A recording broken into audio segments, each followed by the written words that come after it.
Ya son las 6:25 de la mañana de este miércoles 11 de septiembre de 2013. Gracias por preferirnos, por despertarse con nosotros aquí en Noticias Caracol. Hoy me siento muy contento. No, yo estoy como en la penuria. ¿Usted? Pues claro, me quedé muy triste con ese resultado Yo le dije, no se ponga a opinar de eso que usted no sabe. Pero los resultados tampoco te favorecieron a ti. Pues no me favorecieron, pero es que yo fui demasiado optimista, la verdad. No, pues yo sabía que el también, no partido me era dio muy que cantemos y complicado. todo. Pero ¿sabe qué? Sigo cantando y sigo optimista y sigo todo porque eso va a salir bien. Lo que pasa es que ayer no, pero Usted me vamos, hizo hasta vamos. levantar la mano del Pero optimismo en es el que que el estamos. jalón nos sirve para aterrizar un poquito. No podemos perder la energía, pero aterrizar un poquito también. Muy bien. Pues hoy es un día de muchas noticias Caracol. Estaremos actualizando cada 15 minutos para que usted salga bien informado. Y vamos a comenzar con una dramática historia que tiene un final feliz, el rescate de un hombre de 92 años que quedó atrapado entre uno de los arroyos de Barranquilla cuando se temía lo peor. Agentes de la policía y habitantes unieron esfuerzos y lograron salvarlo. Allá en Barranquilla está Margarita Ariza, que nos cuenta qué fue lo que pasó. Margarita, buenos días. Hola Vanessa, muy buenos días. Les cuento que fueron dramáticos los momentos que vivieron los habitantes del barrio del Pueblo en el suroccidente de Barranquilla cuando vieron a un adulto mayor que luchaba para salir de las furiosas aguas del arroyo El Salao.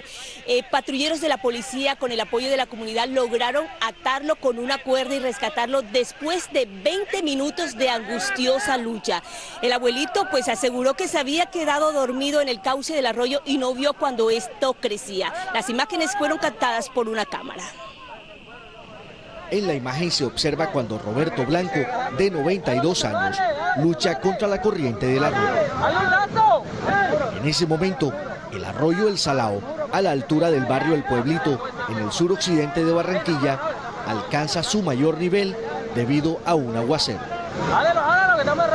Varios policías que patrullaban la zona le lanzaron una cuerda y con la ayuda de la comunidad lograron sujetarlo, pero a Roberto Blanco se le agotaban sus fuerzas.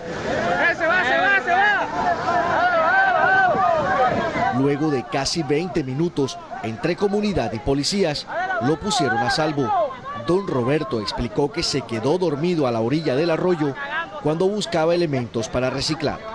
Me dormí cuando sentía abollado, digo, no, ya para dónde voy a coger. Me monté arriba unos palos ahí, me aguanté, cuando vengo a ver estoy en Balonde. El teniente de la policía, Carlos Quintero, fue quien lideró el rescate. Pude hacerle un nudo de agarre y ahí con la gente teniéndome las piernas pude bajar hasta lo que más pude, hasta el arroyo y hacerle un agarre al señor para poderlo sacar. Roberto Blanco no se cansa de agradecerle al policía que le salvó la vida. Dale la gracia y que Dios me lo bendiga. Ahora don Roberto dice que ni por equivocación se volverá a acercar a un arroyo. Bueno, una dramática historia con un final feliz. Bueno, y en Barranquilla y su área metropolitana continúa el invierno dejando estragos. Aquí en el municipio de Soledad, nuevamente un fuerte vendaval destechó varias viviendas como la que estamos viendo en las imágenes. Dejó también algunas casas colapsadas, también árboles en el suelo. Vamos a mostrarle aquí rápidamente cómo quedó esta casa donde nos encontramos en el municipio de Soledad. Las autoridades continúan aquí realizando el censo. Ayer eran 150 familias damnificadas, hoy se cree que son más de 300 las familias, continúan el censo. En Barranquilla hay más de 1000 personas, más de 1000 familias también afectadas. La alcaldía de Soledad y del municipio y de Barranquilla pues han declarado la urgencia manifiesta pues para atender a todas estas familias afectadas. Bueno, y con un final feliz, entonces la historia de este abuelito que fue rescatado de un arroyo en Barranquilla después de más de 20 minutos de lucha. Es la información que registramos a esta hora desde el área metropolitana. Margarita Ariza, Noticias Caracol. Muchas gracias a Margarita por ese reporte. Y esta debería ser una mañana normal de clases, pero no lo es, y menos en un colegio de Zipaquirá donde hay un drama. Un alumno de 14 años murió al parecer como consecuencia de la golpiza que le propinó un compañero. Las autoridades investigan si se trató de un lamentable caso de matoneo. Juan Pablo Sarmiento, de 14 años, terminó su jornada escolar y cuando iba por este sitio en Zipaquirá, fue alcanzado por uno de sus compañeros de colegio que lo atacó a puños, según el relato de Lady Sarmiento, madre de la víctima. Le pegó tan duro en el estómago, me lo botó al piso, y ahí me lo mandó contra una piedra que lo hizo que se pegara duro y tuviera un golpe fuerte en la cabeza. Mientras el agresor de 16 años huyó, Juan Pablo, asegura a Lady, quedó gravemente herido en el sitio, sin recibir ayuda por más de 20 minutos. Aunque llegó con signos vitales al hospital del municipio, horas más tarde el estudiante falleció. Le dio un paro cardiorrespiratorio y más encima tenía edema pulmonar, no sé si fue también de los mismos golpes que... Explicó cuál fue el supuesto motivo de la golpiza. Mi hijo le hizo hacia una niña en el brazo y la niña fue y le dijo al niño ese que mi niño lo había molestado y el niño le buscó problema a mi hijo. Situación que es investigada por la policía. La Fiscalía preliminarmente establece que no se trata de un acto doloso, sino que fue un hecho donde dos jóvenes pelean y desafortunadamente uno de ellos se resbala y se golpea. Estamos frente a una situación de intolerancia. El rector del colegio, Genaro Castro, rechazó el acto violento entre los estudiantes y se declaró a la espera de los resultados de las investigaciones para tomar una decisión contra el estudiante agresor. Ellos determinarán, de acuerdo a la gravedad y a las implicaciones que tenga, qué procedimientos debe seguir la institución educativa. Los padres de la víctima piden a la policía que el caso no quede impune. 6:32, vamos ahora en vivo con nuestro ojo de la noche, Eduard Porras, quien mientras la mayoría de nosotros aquí en Bogotá dormíamos, él trabajaba juicioso registrando varios accidentes en la capital. Eduard, una persona perdió la vida, otros 5 individuos resultaron heridos. ¿Qué fue lo que pasó? Muy movida la noche en Bogotá. Buenos días. Vanessa, muy buenos días a todos los televidentes de Noticias Caracol. Mire, un hombre al parecer en estado de embriaguez que estrella su carro contra una vivienda en el sur de Bogotá. Otro hombre que según las autoridades manejaba borracho su vehículo, hizo caso omiso al pare de los uniformados y en esa huida arrolló a 2 policías que se transportaban en una motocicleta, esto sobre la carrera 68 con 80, luego la mujer que pierde la vida al ser arrollada por una motocicleta muy cerca donde nos encontramos, avenida Boyacá con las Américas, y una historia increíble de una mujer que según los testigos viajaba en un taxi, peleó con el novio al interior del taxi, el taxi estaba en movimiento, se lanza en el sector del 7 de agosto, vean ustedes mismos todo lo que ocurrió en materia de accidentalidad en Bogotá.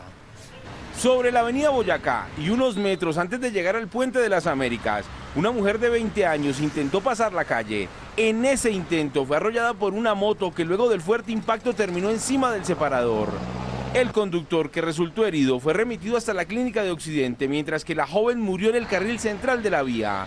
La inspección del cuerpo la realizó el grupo de criminalística de tránsito, quien determinó que la mujer murió a escasos metros del puente peatonal, mientras que al conductor no le encontraron la licencia de conducción.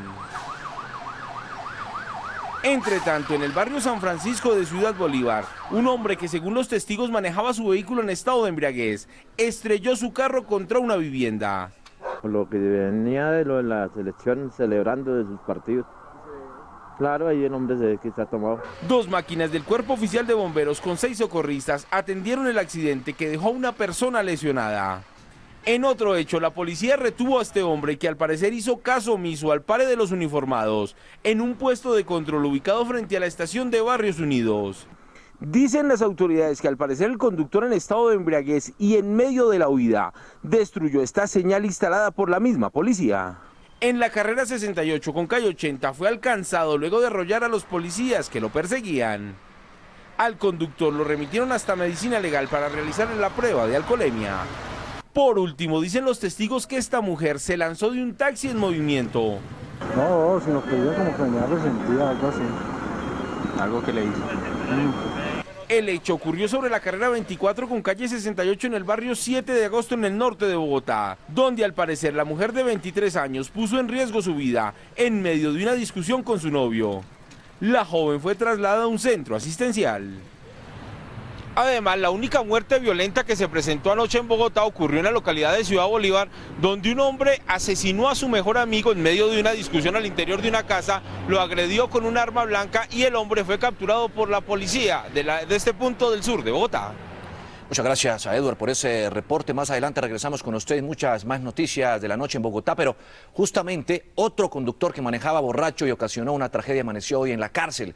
El joven se estrelló y sus 3 acompañantes murieron en el norte de Bogotá hace 2 años, pero aún así la decisión del juez no convenció a los familiares de las víctimas y causó polémica.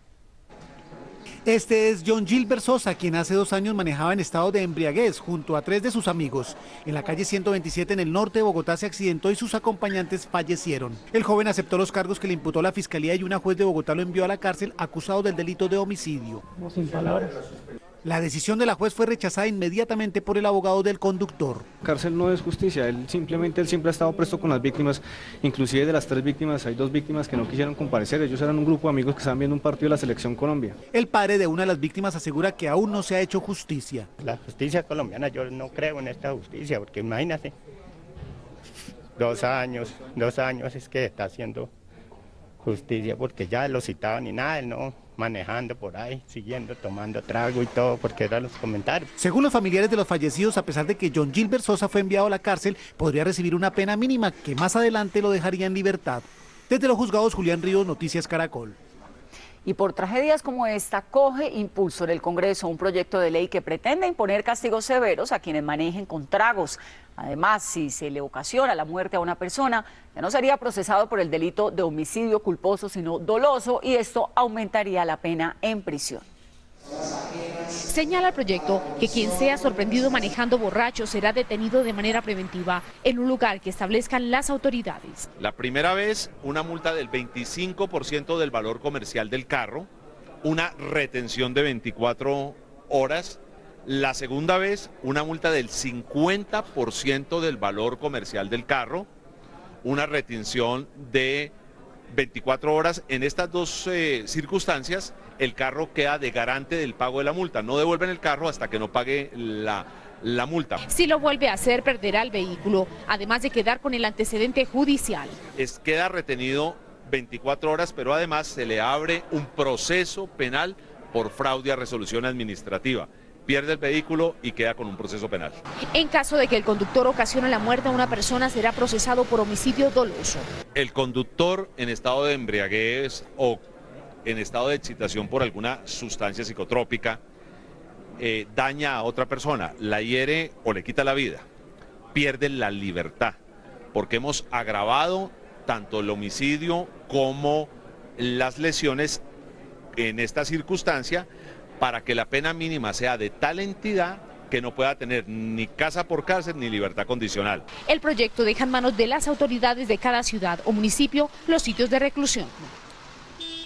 3 personas perdieron la vida en un accidente que se presentó en las afueras de Riohacha, esto es en La Guajira.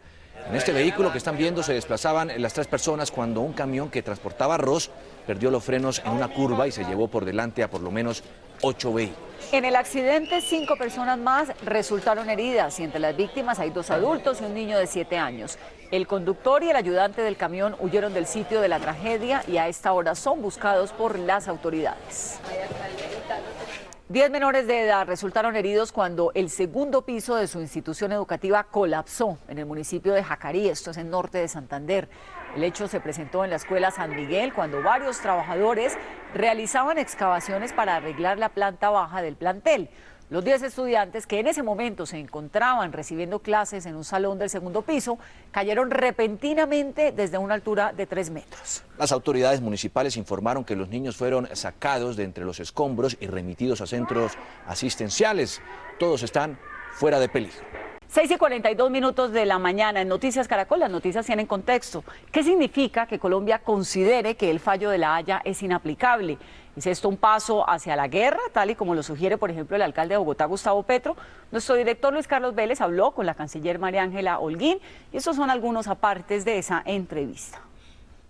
¿Qué esperan ustedes que sea la manera en la cual va a reaccionar Venezuela, por ejemplo, el ALBA, por ejemplo, ante la postura de Colombia?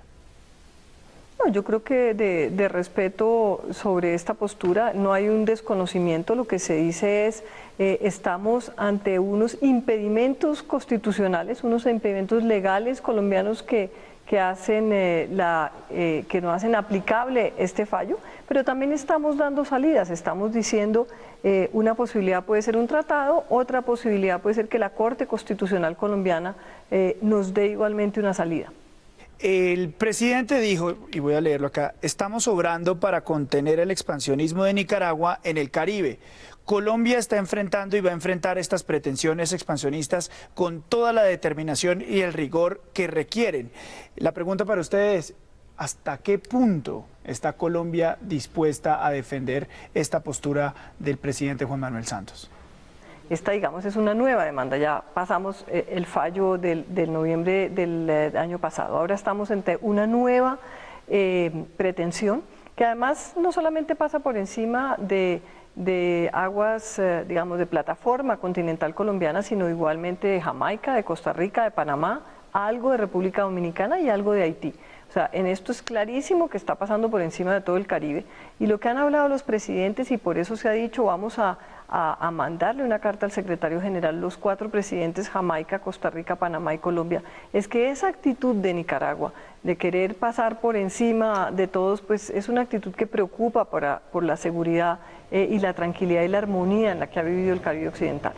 Canciller, ha habido muchas reacciones, la mayoría han sido de respaldo para el presidente Juan Manuel Santos y su postura, incluso como usted lo dispone en esta conversación, también de la parte de la comunidad internacional. Pero voy a leerle un mensaje en Twitter que puso el alcalde Petro hoy, y dice lo siguiente: el fallo de La Haya es inaplicable.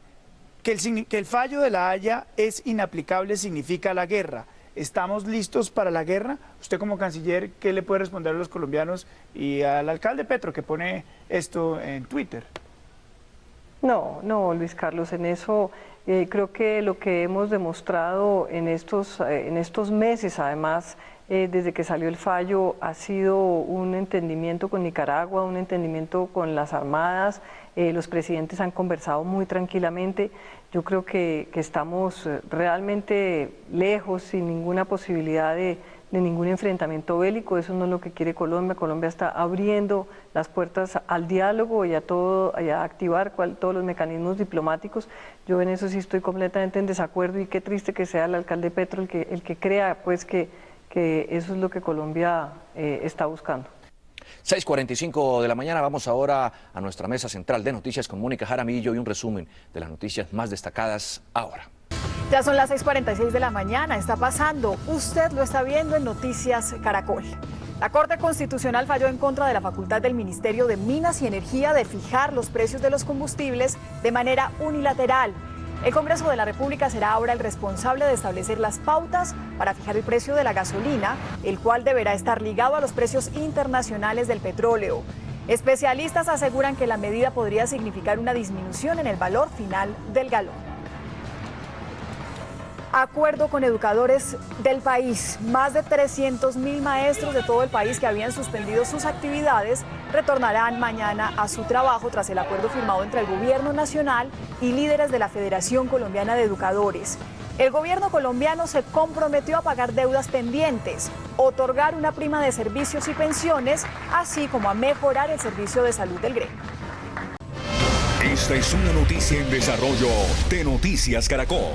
La Corte Constitucional tumbó la facultad del Ministerio de Minas que le permitía fijar el precio de la gasolina. Esta decisión del Alto Tribunal señala que debe ser el Congreso de la República el que establezca los parámetros para hacer esos incrementos. El fallo de la Corte Constitucional, además de quitarle las facultades al Ministerio de Minas para fijar, como lo viene haciendo, el precio de la gasolina, exhorta al Congreso para que emita una ley que establezca cómo deben ser esos aumentos. Camilo Araque demandó la norma que le permitía al gobierno fijar cada mes el precio de los combustibles. La Corte encuentra que no es ajustado a la Constitución que el ministro de Minas y Energía fije unilateralmente el precio de los combustibles. Esto es un asunto que es del resorte exclusivo del Congreso de la República. Según el abogado demandante, una vez que esté en firme este fallo, el precio de los combustibles deberá bajar significativamente. Hay quienes dicen que han trabajado el tema de fondo que podría haber una reducción hasta de 1.500 pesos por galón de combustible. Los bogotanos, pero específicamente los conductores, se pronunciaron frente a este anuncio. Buenísimo. Aparte de que tenemos el galón de gasolina más caro en Latinoamérica, es muy bueno. Uy, ojalá Dios los escuche porque le cuento que estamos graves. El fallo de la Corte Constitucional se da en un momento clave en el que transportadores y campesinos piden a gritos una rebaja en el precio del combustible. 6:49 de la mañana, si se lo propusieran, ¿Sería usted capaz de vender el cabello de su hija? Pues en Cúcuta las autoridades investigan el robo del cabello a una niña de 15 años. La madre de la menor denunció que en días pasados le habían ofrecido 1,5 millones de pesos por la cabellera de su hija. Los hechos se presentaron en el barrio Metrópolis, en el este de Cúcuta. La menor iba caminando por el sector cuando desconocidos se le acercaron y con una tijera cortaron su cabello y se lo robaron. La madre de la menor asegura que hace algunos días desconocidos se le habían acercado y le habían ofrecido dinero por el cabello de su hija. Me habían ofrecido 1,5 millones por el cabello de mi hija. Personas desconocidas, igual no sé de dónde eran ni quiénes eran. Las autoridades investigan los hechos para dar con el paradero de los responsables. Ya tenemos algunos tipos de indicios que parece ser una pareja. Tenemos unos elementos que nos va a poder identificar a estos autores de este hecho. El llamado a los padres es, por favor, que nos formulen la conducta penal, nos formulen el denuncio para poder iniciar un proceso de judicialización. La madre de la menor aseguró que su hija después de los hechos quedó con temor de salir sola a la calle. Esta es una noticia en desarrollo de Noticias Caracol. Son las 6:50. En las últimas horas el gobierno y los maestros llegaron a un acuerdo para levantar el paro convocado por FECODE. El presidente Santos firmó varios compromisos para mejorar las condiciones de los maestros. Las clases reiniciarán mañana jueves. FECODE y el gobierno lograron un acuerdo para levantar el paro de más de 300.000 educadores del país. El presidente de FECODE, Luis Alberto Gruber, dijo que los alumnos volverán a clase este jueves. El paro se suspende. De aquí en adelante ya son cosas propias de la dinámica sindical, pero aquí lo que estamos diciendo es, tenemos un compromiso con los niños, tenemos un compromiso con el país, haremos honor a la palabra. El presidente Juan Manuel Santos celebró la disposición de diálogo de los educadores. Yo estaba muy preocupado, y todos debemos estar muy preocupados, que los niños fueran a sufrir, que sean las víctimas de cualquier impasse, que si hay algún paro, que si no hay colegio, son los niños los que sufren y eso no lo podemos permitir. El compromiso del gobierno incluye el pago de deudas pendientes, una prima de servicios, pensiones y mejor servicio de salud. Hay un cronograma de pago que el Ministerio de Hacienda concertó con nosotros. Eso se acerca al 1 billón de pesos, lo concertado en distintos rubros, distintos ítems, pero también en el tema de nuestro pasivo, los dineros de FOMPET certificado del pasivo empiezan a ser depositados en las arcas de nuestro fondo y eso va a permitir que tengamos una reserva técnica que asegure el futuro prestacional de los maestros. Solo un día duró el paro de maestros en todo el país. Es probable que a esta hora en su casa usted tenga alguna fuga de gas, pero si va a llamar a expertos para que lo arreglen, tenga cuidado con los falsos empleados que se presentan para hacer las revisiones en los hogares. Vamos a hablar de este tema con José Fernando Patiño. José, ¿por qué hay que tener cuidado? Buenos días. Claro que sí, pues Juan Diego y televidentes, muy buenos días y presten mucha atención porque según lo que nos contaron es que falsos funcionarios se están haciendo pasar por empleados de gas natural y están llegando hasta sus propias casas, tocan su puerta y les dicen que les van a hacer una revisión y además pues por ahí derecho les cobran la revisión y les están robando. Por eso estoy con Claudia Ríos. Claudia es vocera de Gas Natural. ¿Qué es exactamente lo que está pasando y cuáles son las modalidades? Claudia, muy buenos días y gracias por estar con nosotros en Noticias Caracol. Muy buenos días y también gracias a ustedes. Efectivamente lo que ocurre es que le están induciendo a las personas a un engaño, enviándoles comunicaciones como si fueran enviadas por nosotros. Ellos creen que efectivamente deben atender la revisión, que efectivamente es muy importante y creen que esa es la revisión normal que hay que hacerla. Atienden a la persona y ahí es cuando muchas veces terminan dándose cuenta que era un engaño. Son empresas que están usurpando nuestra marca en algunos casos o simplemente se hacen pasar como proveedores de servicios que tienen convenio con nosotros y hacen creer que están relacionados con nosotros y proceden a engañar a las personas. Bueno, pero contémosle a la gente cómo prevenir este tipo de estafas en la propia casa.